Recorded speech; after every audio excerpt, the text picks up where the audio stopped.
caso del asma, existe una predisposición hereditaria, por eso lo de la agregación familiar atópica, y una promoción ambiental. Y entonces, predisposición hereditaria, pues sí, es que se han encontrado estas agregaciones familiares, pero todavía no se sabe. Cuando ustedes revisen otros temas, oncología, por ejemplo, te vas a encontrar que hay tumores, oncología familiar, tumores familiares. Y entonces, por eso en la historia clínica vas a tener que preguntar si hay otros miembros que hayan estado enfermos. En el caso del asma, vas a tener que preguntar si han estado enfermos de situaciones de índole alérgica.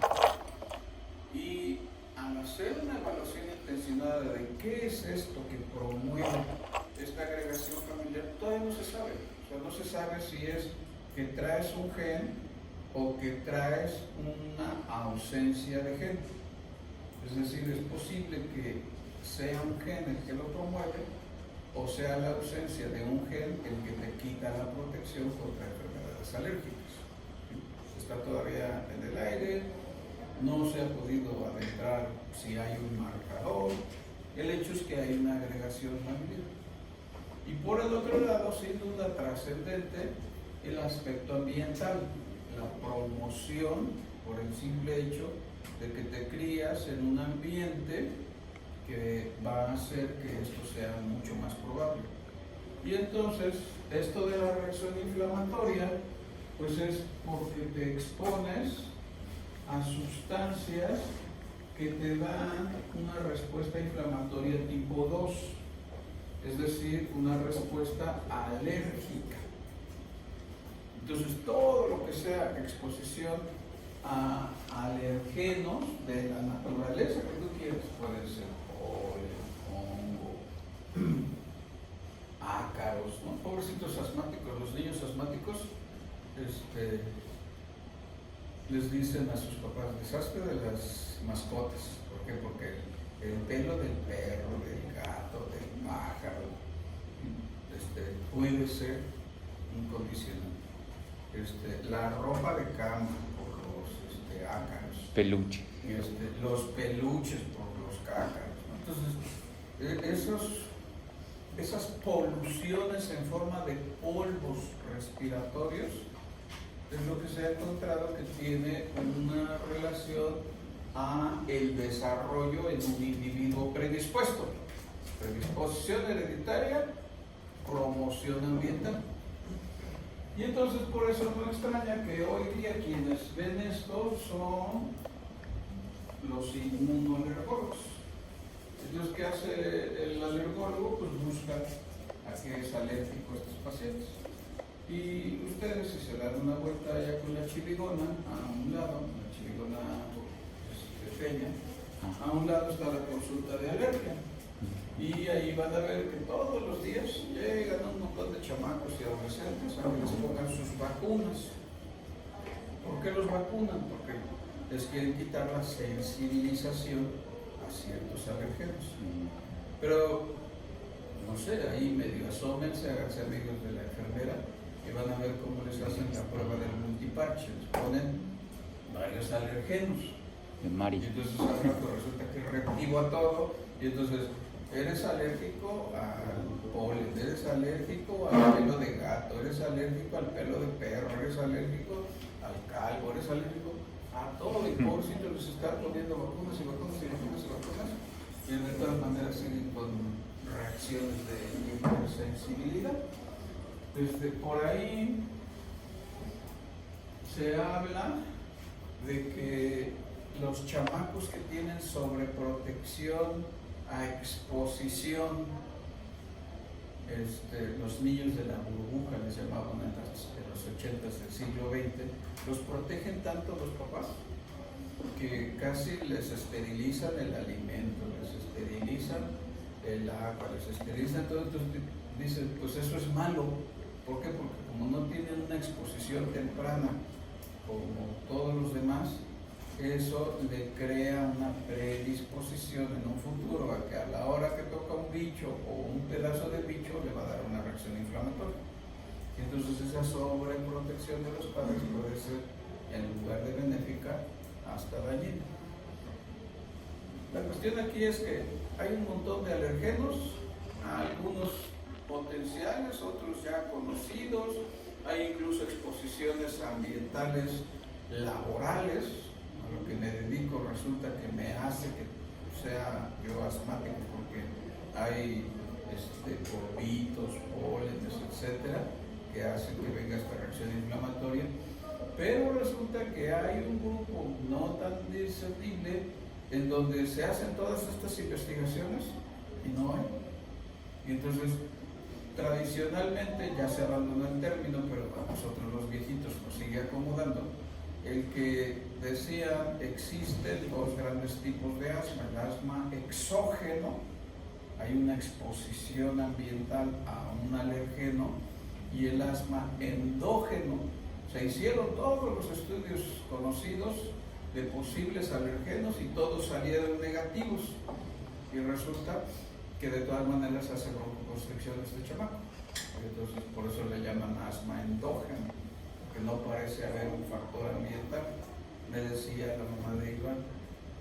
Y cuando se enoja conmigo, como pega coraje, a la hora que pega el coraje empieza con sibilancias. Sí, situaciones de estrés puede llevar al desarrollo de crisis asmática. Entonces, ¿qué sucedió ahí? Alguna reacción endógena, el enojo, el estrés, hizo que se activara una respuesta inflamatoria. Bueno, se ve más en niños gorditos, también es la otra que desde el punto de vista epidemiológico y factor de riesgo está preguntado. Entonces, ¿a qué se refiere esta respuesta inflamatoria tipo 2? A alergenos. ¿Sí?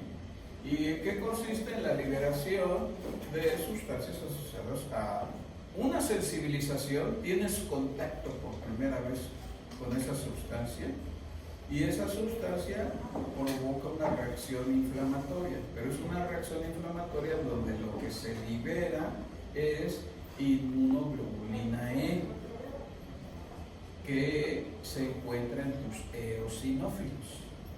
Entonces, traes algún tipo de predisposición, y luego la exposición ambiental a esa sustancia que hace que se liberen estos mediadores inflamatorios, IgE, en los eosinófilos. Y ahí es donde la Francia ya se puso a incendiarse. ¿Por qué? Porque como esto sucede en el árbol respiratorio, esto echa a andar una cascada inflamatoria. Una cascada inflamatoria en donde liberas esos mediadores inflamatorios, interleucinas, leucotrienos y todo lo que es inflamación, acetilcolina.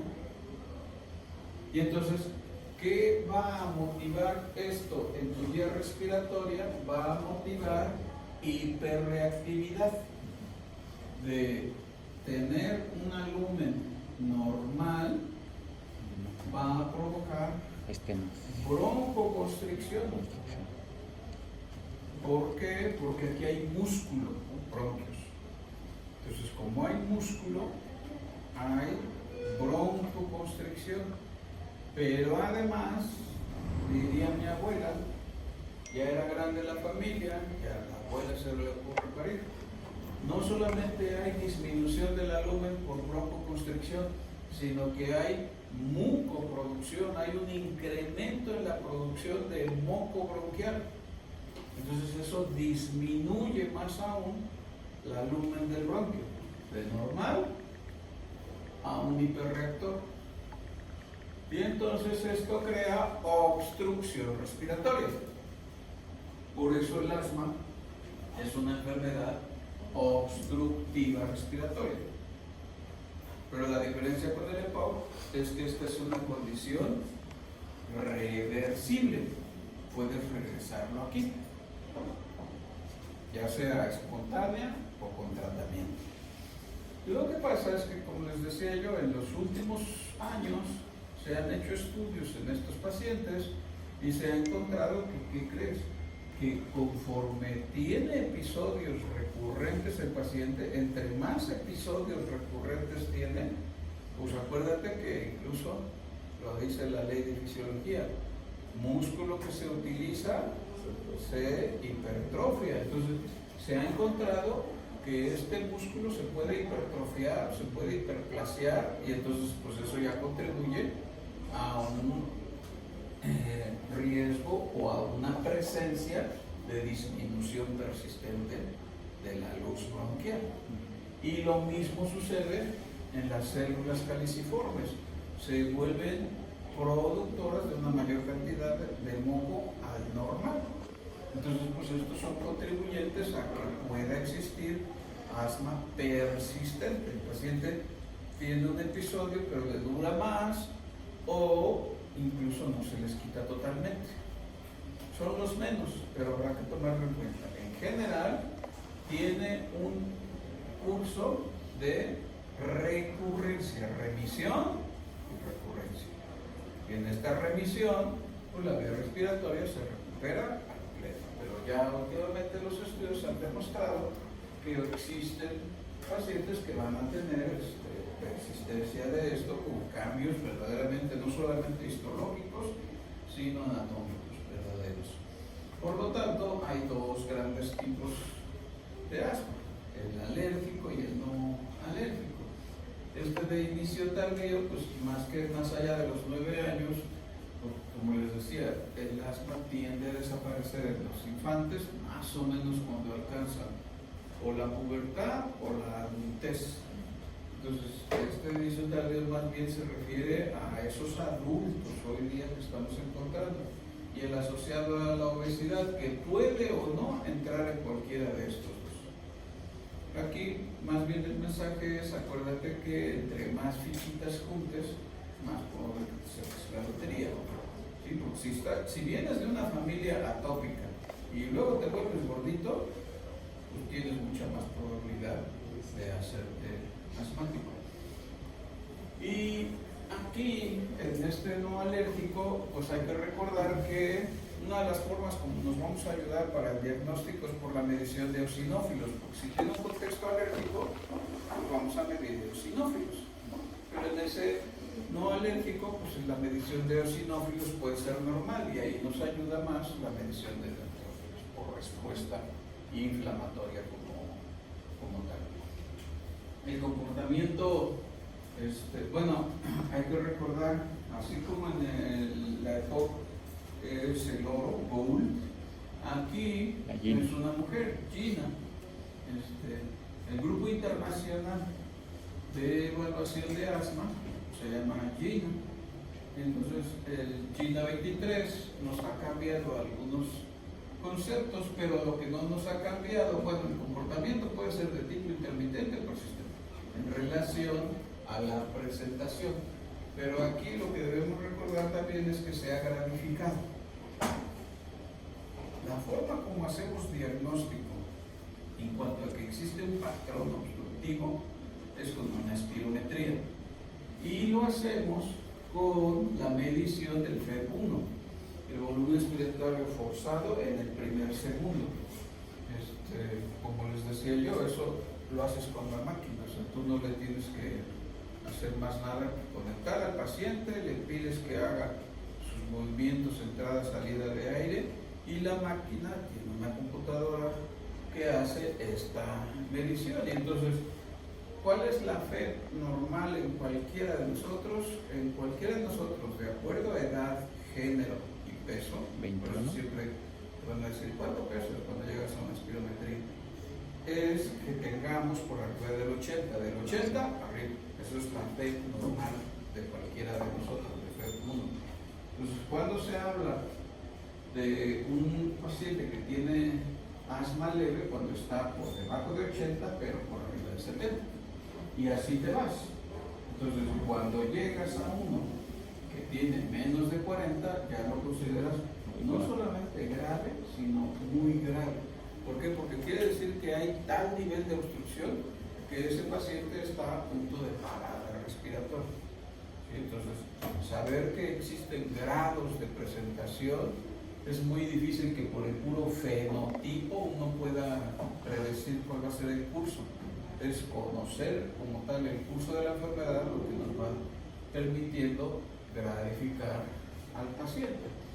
Y entonces, mira, entre uno y otro episodios de asma, el paciente va a llevar una vida normal. Pero cuando viene un factor precipitante, y esos factores precipitantes pues, pueden ser exposición al alergeno, si es que se conoce ya con cierta cercanía o precisión cuál es ese condicionante, o climas fríos, o actividad física, o estrés, o infecciones tanto de tipo viral como respiratorio, son precipitantes de la agudización asmática. ¿Sí? Entonces, pues estos pacientes los vamos a ver más en la época de frío, estos pacientes los vamos a ver más cuando hay contingencias ambientales. Entonces, todas estas situaciones pueden hacer que el paciente tenga precipitación de un ataque asmático o crisis asmática. Conocemos aquí en México, Latinoamérica, como crisis asmática, a esta agudización de la recurrencia del broncoespasmo. ¿Y qué manifestaciones va a tener? Pues van a tener disnea, tosiduras y sibilancias. De hecho, esta tríada es algo que caracteriza a la agudización asmática. El paciente va a referir dificultad respiratoria, el paciente va a toser y el paciente va a tener sibilancias a la auscultación. Decíamos, y se parece en ese sentido al EPOC, cuando tiene esta agudización, tú vas a escuchar una respiración bronquial en estos pacientes. La inspiración va a tener casi la misma duración que la expiración, pero en la expiración vas a escuchar esos tonos musicales agudos, así lo describen los autores, que se conocen como sibilancias. Pues es que sí, se parece bastante a un silbido. Entonces, cuando tú pones el estetos, y sobre todo cuando lo pones a nivel de los bronquios, interscápulo vertebral o alrededor del esternón, tú vas a escuchar. Pero también puede ser que escuches unos más graves que se llaman roncantes. Entonces, estertores bronquiales, los más frecuentemente auscultados son los silbantes, pero puedes llegar a escuchar roncantes. Y habrá pacientes que incluso se lleguen a quejar de que tienen esa opresión respiratoria, porque desde el punto de vista fisiopatológico se ha descrito que estos pacientes lo que tienen es un efecto válvula, igual que el que ya habíamos comentado en el paciente enfisematoso. En la agudización, la entrada del aire no es tan dificultosa como la salida. Entonces, como cuesta más que salga a que entre, entra 10, estoy inventando, sale 6, se quedó con 4. Entra otros 10, sale 6, ya se quedó con 8. Y entonces este paciente empieza a sobredistenderse. Entonces, como está sobredistendido, puede ser que diga, siento como que me estoy reflando, siento como que no me alcanza la respiración. Es disnea, pero con incluso opresión torácica. De hecho, habrá pacientes que en la agudización tú puedes ver los disneicos, polipneicos y disneicos.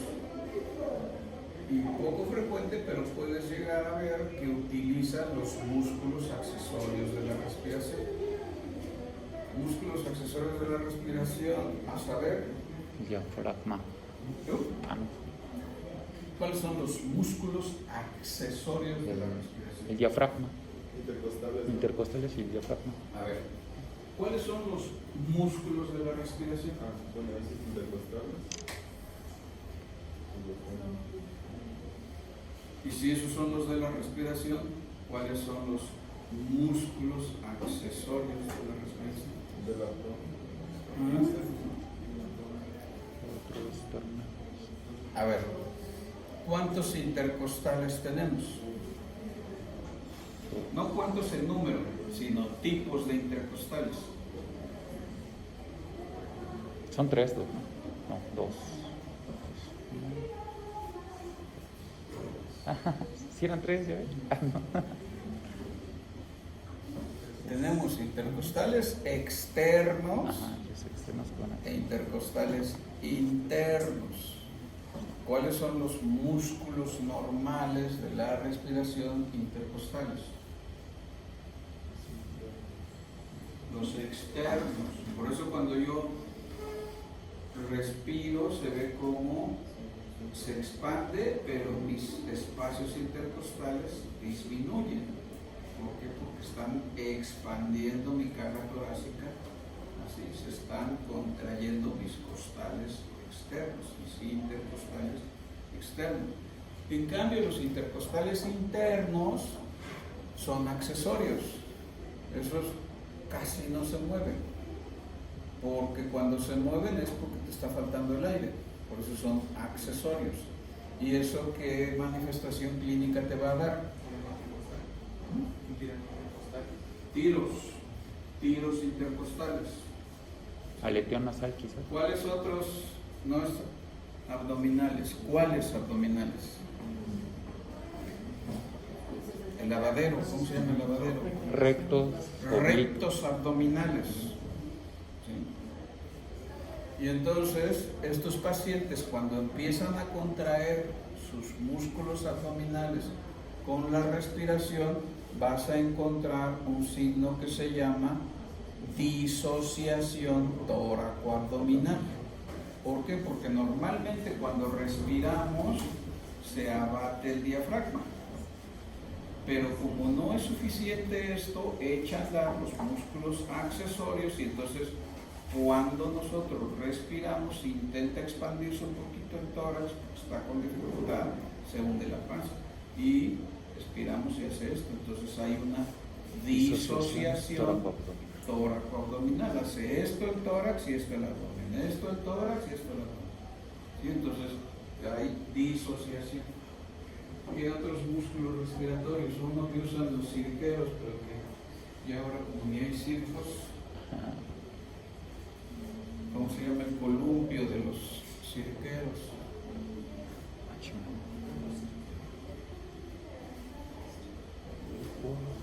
Trapecios. Uno que se necesita allá en Veracruz para subir al cielo. Para subir al cielo se necesita. ¿Qué se necesita? ¿El grácil? Una escalera grande y una chiquita, arriba y arriba. Y se llaman escalenos, porque tienen forma de escalera. Y otro músculo que está insertado, como dice la comadre del toro, fíjate, está insertado en el esternón, en la clavícula y en la apófisis mastoides. ¿Cómo se llama este músculo?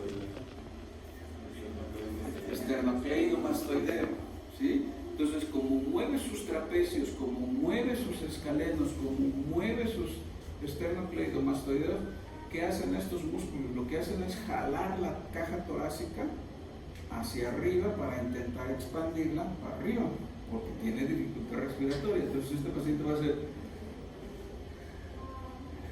tú lo ves que respira así, y lo ves a veces cómo está contrayendo los esternocleidomastoideos o los escalenos.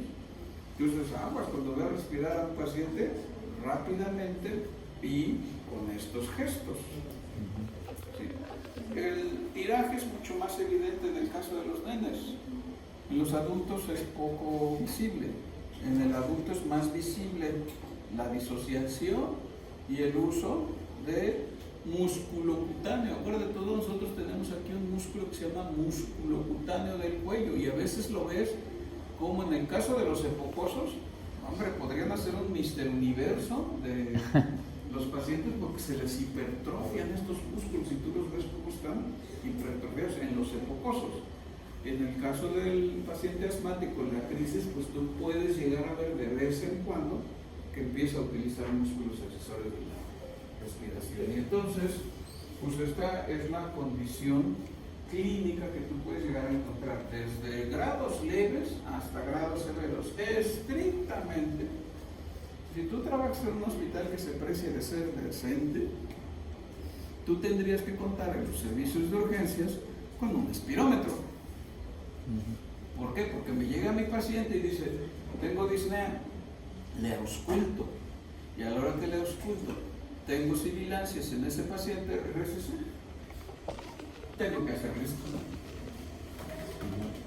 Y entonces ya con eso tengo el grado de afectación respiratoria que tiene mi paciente. Y entonces, ¿cómo hago el diagnóstico? Pues le hablo a un galeno. Ah, chica, pero el médico eres tú. Entonces, tengo un paciente con broncoconstricción. Y ya con eso, no tengo que hacerle una buena historia clínica.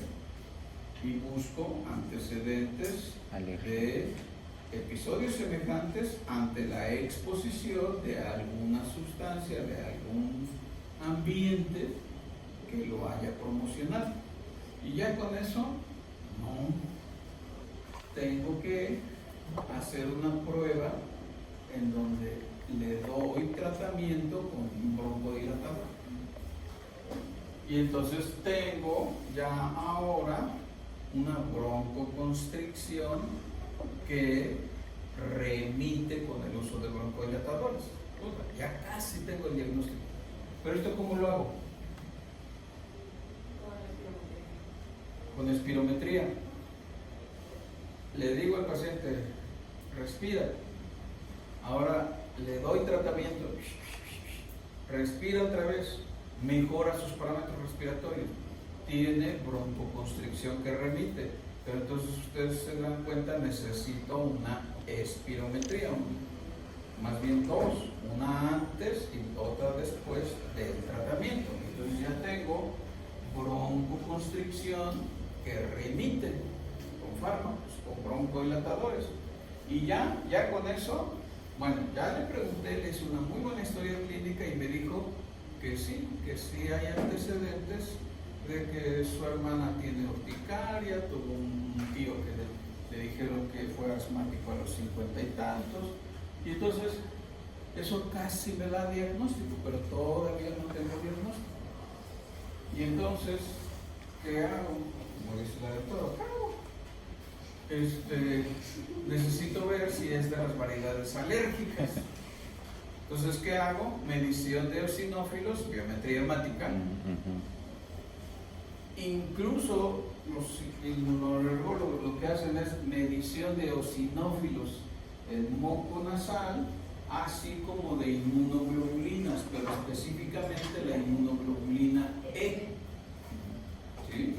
Y entonces, si tú tienes un paciente que tiene criterios, eosinofilia, IgE aumentada, ahora sí, mete la mano a la lumbre. Tienes un paciente asmático. Pero chequen el camino al diagnóstico. ¿Sí? O sea, no es fácil. No lo hace cualquier hijo de vecino, se requiere un médico. Nada más que necesitas hacer todo este tallercito antes de etiquetar a tu paciente. Sin embargo, lo puedes etiquetar como probablemente asmático.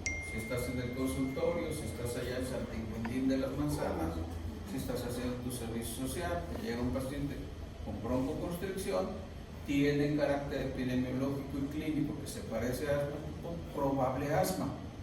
Y ahorita quítale la broncoconstricción, la dificultad respiratoria, y ya luego mándalo a valoración por un alergólogo, por un neumólogo, etc. Y entonces, pues, como te das cuenta, tienes que hacerle una espirometría. De hecho, existe un cociente CFB que te permite también, dice, menor al 80% de la predictibilidad es broncoconstrictor.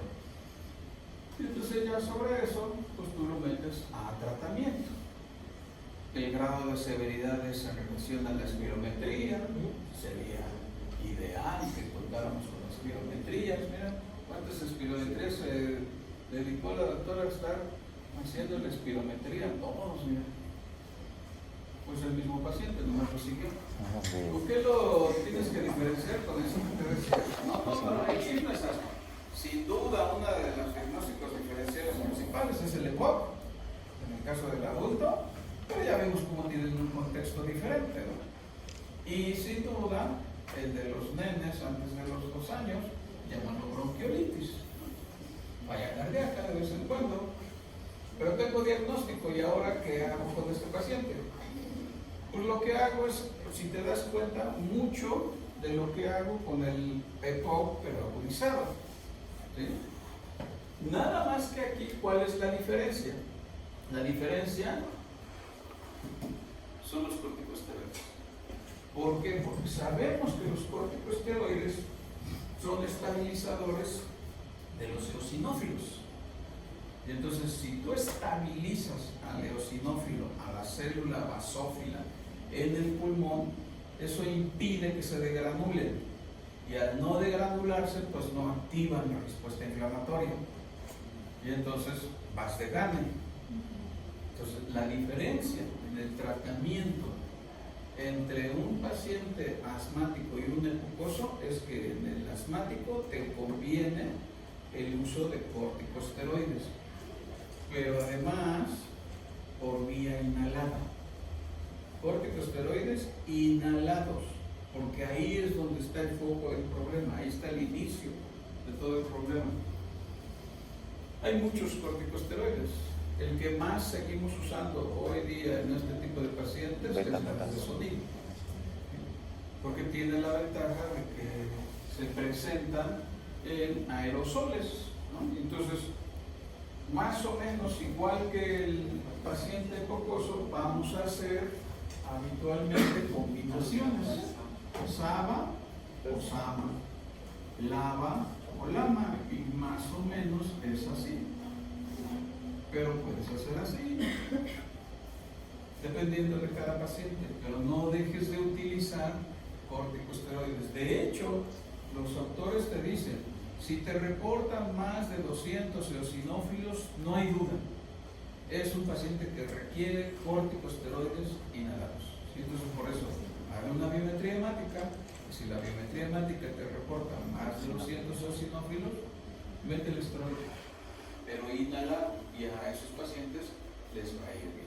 Entonces, ya habíamos dicho, el representante por antonomasia del SABA, salbutamol; el representante por antonomasia del LABA, salmeterol. Son los más frecuentemente utilizados. Hoy día hay unos que incluso les llaman ultra lentos o ultra largos en duración, porque pueden llegar a dar más de 24 horas de duración de efecto clínico.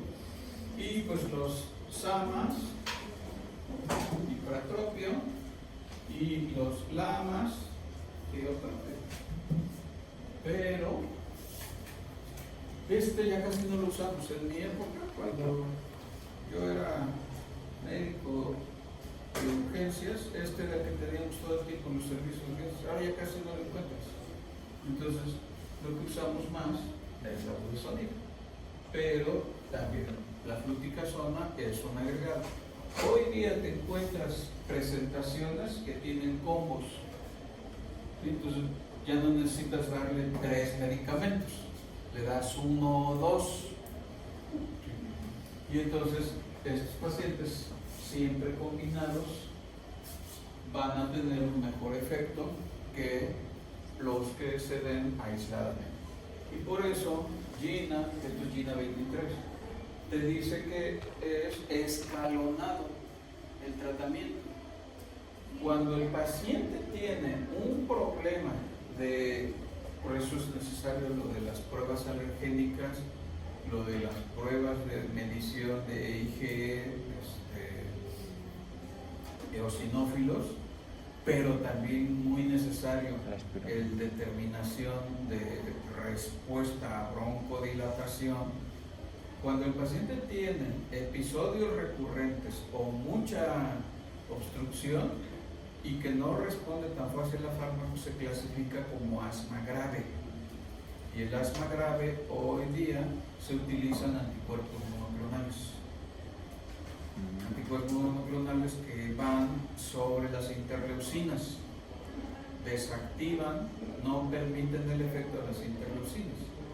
Y entonces el más frecuentemente utilizado hoy día es el omalizumab, anticuerpos monoclonales, pero se reserva para casos moderados a graves, no se utilizan todos. Por eso es importante que tú sepas valorar inicialmente, tratar inicialmente a un paciente, posiblemente quedarte en probablemente asmático y refiéralo a un especialista. Si tú eres el especialista, pues entonces ya nos dirás, ya le hice pruebas de parche, ya le hice pruebas espirométricas, ya le hice pruebas de inmunología, y entonces el mejor esquema terapéutico de tu paciente está. ¿Sí? Entonces este es un problema que, dice el Harrison, se gastan 2.5 billones de dólares anuales en la atención de estos pacientes. Y eso que ellos tienen 5% de prevalencia de asmáticos. Nosotros tenemos un poquito más, pero ¿cuánto gastamos? Pues gastamos en una farmaciota que no tiene medicamentos. Entonces, pues capta a estos pacientes, trátalos inicialmente, pero derívalos, ya sea a un inmunoalergólogo o a un neumólogo. Incluso los pediatras es lo que hacen, ¿eh? Los pediatras, con todo que son chiraspelas, no se quedan con el asmático, se lo mandan al alergólogo. Y entonces, aquí tenemos un muy buen alergólogo pediatra, entonces a los chamacos les va bien. ¿Y tener preguntas, comentarios, dudas de esto? Bueno, buen fin de semana. Gracias, buena tarde, doctor.